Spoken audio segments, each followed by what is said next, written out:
Please don't.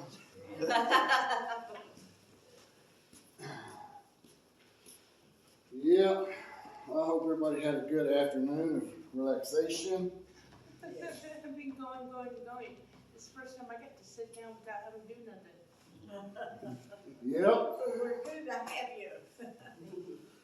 Well, I'm glad you made it this evening. Me too. Me too. Mm-hmm. I made it. Yep. Make it worth your time. I was kind of amazed there. I was listening to this guy talk, and he was talking about Helen Keller. You know, she was born blind and deaf, and when she first came to God, first heard the gospel, she said, I always believed, always knew, but I didn't know what his name was. And that's where she learned that Jesus Christ was through her translator, Annie Sullivan. And but that's the thing, you know, you have people here in this world that have eyesight, have hearing, and you know, it just always seems that people that's crippled with something have a strong faith. Have you ever noticed that? You see autistic people, and I mean, they just love them some Jesus, you know. And then you see people that perfectly healthy. It's like, what has God ever blessed me with? It's like, dude, you can see, you can walk, you know, you got everything, you know. And and then it's like people that don't believe in God, they can walk, they can talk and everything else, and they have a record become crippled. And they're like, oh, look what you did to me, God. Yeah, because God put you behind that steering wheel going 75 miles an hour and guarantee you a safe trip. You know, no, you're the one that decided to get in that car. But that's not what I'm preaching on tonight. Tonight, I'm preaching on somebody that goes really, he's like one of the key elements of the raising of Jesus Christ, and yet he's hardly ever talked about. And that is Joseph. Because you notice all the songs talk about, you know, Mary, did you know? And about Mary, Mary, Mary. And hey, Joseph, what about you? You know, can they throw him a bone? So that's what I'm going to try to do tonight, is to throw him a bone and talk about him, because he's only mentioned 14 times in the Bible, in the books. And now, if you would turn to Matthew chapter 1, it's in verse 18 where I'm going to start at.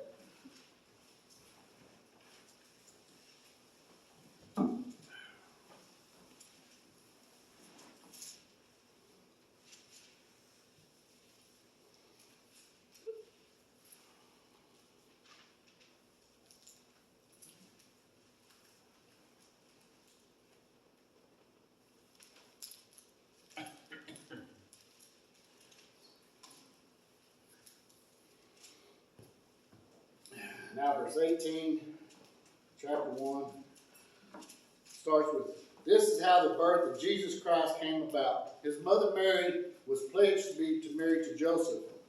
But before they came together, she was found to be with child through the Holy Spirit. Because Joseph, her husband, was a righteous man and did not want to expose her to her public disgrace. He had the mind to divorce her quietly.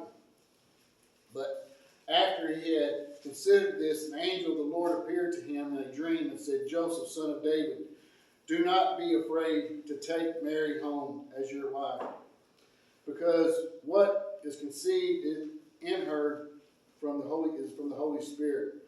She will give birth to a son, and you are to give him the name Jesus, because he will save the people from their sins. All this took place to fulfill what the Lord had said through the prophet. The virgin will be with child and will give birth to a son, and they will call him Emmanuel, which means God is with us. When Joseph woke up, he did what the angel Lord had commanded him, and took Mary home as his wife. But he had no union with her until she gave birth to a son. He gave him the name Jesus. After Jesus was born in Bethlehem, in Judea, during the time of the King Herod, the Magi from the east came to Jerusalem and asked, "Where is the one who has been born King of the Jews? We saw his star in the east, and we have come to worship him." When Herod had heard that the distant disturbance, let me skip a few lines here. I don't do a whole bunch of reading. I don't use my voice.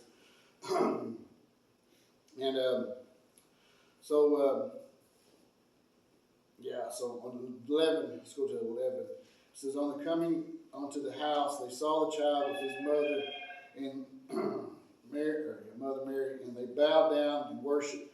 They opened their treasures and presented them with gifts of gold, incense, and myrrh. And they had been warned in a dream not to go back to Herod. They returned to their country by another route. When they had gone, an angel of the Lord appeared to Joseph in a dream. 'Get up and take the child and his mother and escape to Egypt.'" Now, the thing about with Joseph is Joseph, and like I say in this times,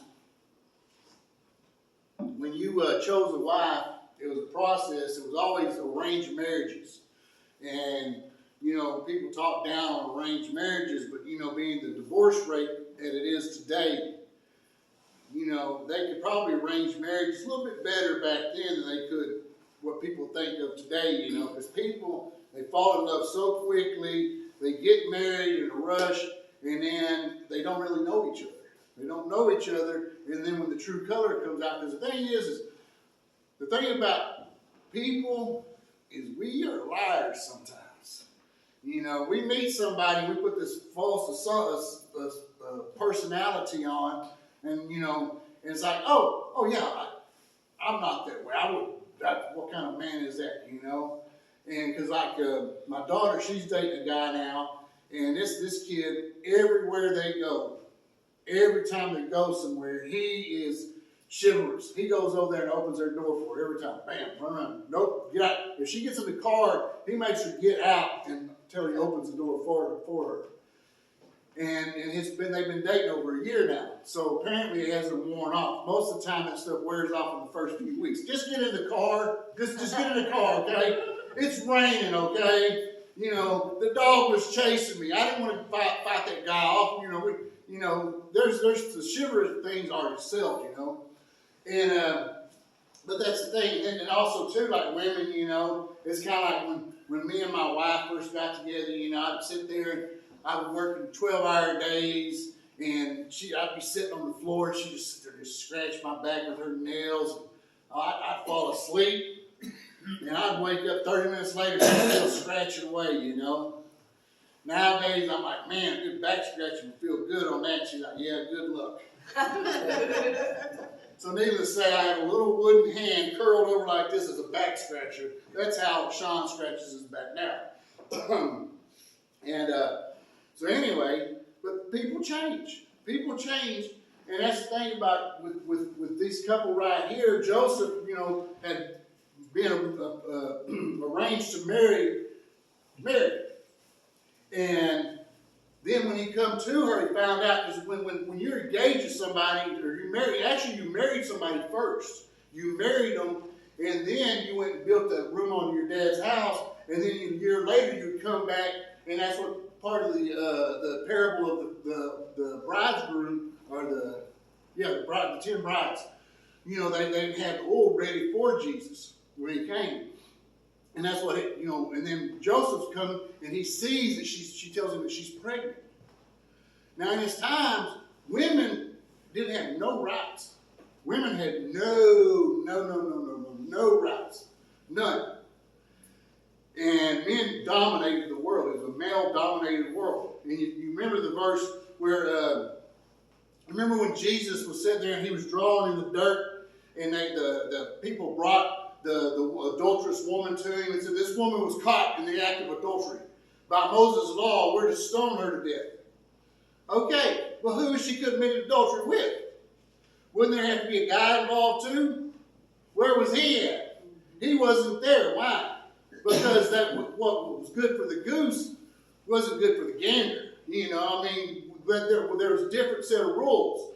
And that's the thing, is women were not treated right. And Joseph could have easily divorced her with no problem. But when that angel come to him and told him what he needed to hear, and he took that to heart, and he decided, you know what? I'm going to raise this child. I'm going to raise this child because God told me to. There's other fathers in the Bible that people talk about. You know, it's like when I'm going through the story of King David, talk about King David. King David was the youngest of 8 brothers. He was the youngest, and when Samuel came to his house to anoint one of his son king, Jesse only had 7 of them there. And then he's like, hey, I went through all your sons, and God said none of these are to be your son, but God said it's coming through you, Jesse. You're related to Abraham, it's coming through you. Where's your other son? And he's like, he's out in the field because he's not worthy to be here to be selected a king. But yet when he was brought in front of Samuel, Samuel anointed him king because that's what God wanted. And then David grew up, and he wasn't that great of a father because he didn't have a good father to line him out. And that's the thing, is that that's what God looked at with Joseph. Was Joseph had something in his heart, even though he's not talked about in the Bible, God had something in his heart for him. There was something inside of Joseph that God wanted him being close to his son. Because if you're raising a son and you want somebody to raise him, you're going to want somebody close. You're going to want somebody that you can what? Trust. Because if you can't trust somebody, what's I'm saying? I can't trust them as far as I can throw them. You ever heard that one? Well, I don't know about people tossing, but I don't think it's going to be ever become an event. I know they was trying to bring in midget tossing at one time, or little people tossing, I think is what they call it. But I'm not getting into that. That's neither here nor there. But that's the thing, is you got to trust people. And that's what God did with Joseph. He trusted him and said, you know what? This is a frail package. A frail package, and I need somebody to guide him and teach him something. And what did he teach him? He taught him a trade. Pardon? Carpentry? Carpentry, yeah. The air conditioner kicked on. And my hearing aids, my battery's dead. I don't have a hearing aid. But carpenter, yeah, he was a carpenter. And he was taught that through Joseph. Joseph taught him how to work with his hands. You know, and that's the thing about a stepdad. A stepdad is a big role in everyone's life. Because I know I was raised by a stepdad. And trust me, I wanted a stepdad that looked like Ward Cleaver. Somebody that came home, hey son, how's it going, you know? Oh, rough day, Beaver, you know? And oh yeah, man, Tony was mean to me. He took my lunch money. Well, you need to talk to Tony. Y'all, you know, he's getting all his fatherly advice. He was a good man. That's what I grew up watching on TV. And what did I get? I didn't get that. I got a stepdad that told me how worthless I was, and how worthless my dad was, and how worthless my family was, how worthless my mom was, how everything in my life didn't matter to anybody. You know, that's what I got taught from my stepdad. You think Jesus wanted somebody, God wanted somebody like that raising Jesus? No, he didn't. So he found somebody with a pure heart. He looked inside of Joseph, man, he's the guy. He's the guy. And the thing is, though, is, you know, it don't even say how Joseph died. It don't even talk about when he died. That's how important he was in the Bible. It don't even say when he died or how he died. He just knows that he's not there when Jesus is grown and starting his ministry. Joseph is never mentioned. It's just Mary. Mary's the only one there. So apparently Joseph has died. And that's the thing, to have that, you know, that is such a key ruling in Jesus' life that yet he's very rarely mentioned in the Bible. It's kind of a, you know, to me it's kind of a, now I wouldn't say a letdown, because God lets you know what you need to know in the Bible. If we need to know about Joseph in the Bible, it would say what we need to know about Joseph in the Bible. And that's what we have in the Bible is what we need to know. So I'm not questioning God's word. So God, why didn't you explain more about Joseph? None of your business. You ever had somebody tell you that? And then you kind of think, well, I guess it's not my business. I mean, my wife, she's a nurse, and she has that HIPAA oath. And, you know, I can ask all I want, and all I get is, that's none of your business. That's none of your business. You don't ever give up that HIPAA thing, you know. She takes it serious. But see, that's the thing about the fathers in the Bible. It's like Noah. Noah was a father in the Bible. He had three sons. Yeah, 3 sons. He had 3 sons. And yet, what happened when he landed the ark? Passed out drunk and naked. You know, that's not, Dad, let's cover up your shame. You know, they go there and cover up your shame with a blanket. And then you look at Samuel himself. Samuel, the prophet, he had 2 sons. And his sons weren't godly. They were not of that of the church. That's the reason a lot of people were crying for a king, because they knew how his sons were going to be. And they didn't want to have a prophet like that over them, because they didn't have God in their life. But yet Samuel was a holy man. But sometimes we as fathers fail at what we need to do. And that's one thing that Joseph never did, was fail. Because God told him go, and he went. He told him raise his son, and he raised him. And when he told him go to Egypt, he didn't question him. But as fathers, we always question things, you know. And especially being a stepfather. I was a stepfather to kids, and I'm like, you know what? I am not going to be that way towards my stepkids. I am going to be a good person to them stepkids, you know. And I had one, oh my goodness. When I found out what he didn't know what he wanted to be in life, I'm like, dude, you love to argue.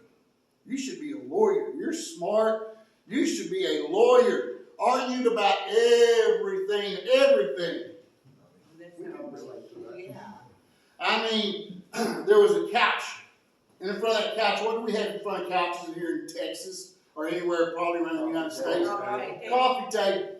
He would plop his shoes off right there between the couch and the coffee table. And sometimes I'd be sitting in the middle of the couch, we'd be playing PlayStation or something. I'd get up to get something to drink, and I'd step on his shoe and twist my ankle. I'm like, oh my goodness, Corbin, take your shoes off at the door. That's where the shoes belong, at the door. You see all these other people's shoes at the door? That's where yours belong. And he'd argue like he had some right. And at the time I thought, well, does he have the right to put his shoes there? Because he was good with his words. He would confuse me. But we argued, and it got to the point, one time there was a boiling pot. I don't know if you know what a boiling pot is, but it's like old, remember those pressure cookers? Had that little weight on top. Boy, they'd get a lot of pressure built up inside them to cook beans faster, or whatever he was cooking. My mom just used it for beans. I don't know what else you could use them for.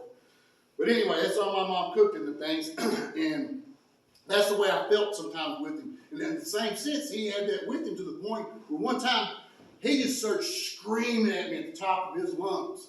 I'm like, what are you doing? You know, I'm trying to be a good stepdad here. I'm not hitting on you. I'm not demeaning you, telling you you're worthless and all this other stuff. I'm trying to make you into a young man and be responsible. And then at that time, I was going to religious counseling. If you don't know it, you better learn it. It's a good thing to go to. It helps you learn and deal with stuff inside of you that other people have dumped on top of you that sometimes you can't live with, or you need to get off of your chest and just let God help you with it, you know, because people can leave some negative things in your heart. Mm-hmm. And no matter your good intentions or not, they can eat away at you. And that's what I was doing here. I was doing religious counseling. I'm like, dude, I said, I don't know. I love the kid.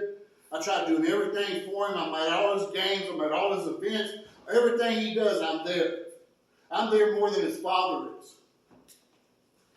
And then he said, well, but I said, the whole shoe thing, man, was just, and other things he does around the house. And he goes, well, you know what? He said, the thing is he said, he's a child. He's learning. He's a child, he's learning, and you're an adult.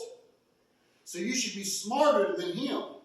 But when you're sitting there arguing with him, what I tell y'all earlier, when you're arguing with an idiot, you know, you're making you like, and that's what I was, but I wouldn't call him an idiot, I was calling him a child. And when I'm arguing with a child, guess what I'm doing?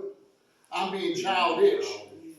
And that's what I didn't need to do that. And that's what the guy told me. He's like, dude, the kid's going to be there. How old is he? I said, he said he's 14. He said, he's got 4 more years in your house, and then he's going to be gone. And all he's going to remember is you and them shoes, you and the dishes, whatever it is that you rapped about all that time. He's going to remember that about you. Or you want to remember about the things that you've done for him as a father, as a stepfather. I said, dude, I want to know what I did as a stepfather. Not just being so grouchy. Who wants to be known as a grouch, you know? I mean, you think about Sesame Street, the guy in the trash can. Did he ever say anything positive? No. Why? Because he was the grouch. Or then they would call him. And that's all he was known for. And that's what I didn't want to be. So that's why I changed my ways. And like, you know what? Trip. Okay. Thank you, God. I'll just remember to watch out for that shoe next time. You know? And then not argue with the child. Not get down to his level and be childish. Because the sad thing was that child was outsmarting me when we was talking. So I'm just like, you know what? I'm going to be the bigger person and not argue. And that's the thing, as far as a step parent to a child, that's the most important role you can play, is to be that father in their life. Whether you're their father or whatever it is, to be that a man of God. That's what I talked about earlier, where you had that light inside of you that you want them to see in you, but you got to act that way when they're sitting there and they're getting on your ever-loving nerves, and you just want to just lose it and yell or something. That's where you show them the light inside of your heart, the purity in your heart, and that's where you say, you know what? I love you. I love you, but I need you to do this. We talk to him, and that's what you think Joseph did that with Jesus? You think he was there with him all the time, guiding to Jesus? Or you think Jesus, as a child, never had problems? I'm sure kids do, because there's a point in time when kids think they know what? More than you. But I don't know. All I know is Joseph had a role to fill. And he fulfilled his job because Jesus went on to do what he needed to do. And what when it says there, when you go back and look in verse 20, and it says, but after he had considered this, an angel of the Lord appeared to him in a dream and said, Joseph, son of... Oh, everybody put their Bibles up already? I caught y'all dropping the ball, huh?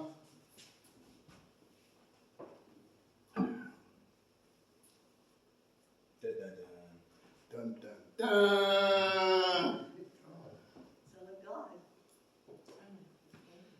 But after he had considered this, an angel of the Lord appeared to him in a dream and said, Joseph, son of David. What is Jesus referred to as? The son of David. Because Joseph was a direct descendant from David, which made him actually his father, because since God was his father, but he was a direct descendant. That's the reason God chose him for that. That's the lining, the way it works.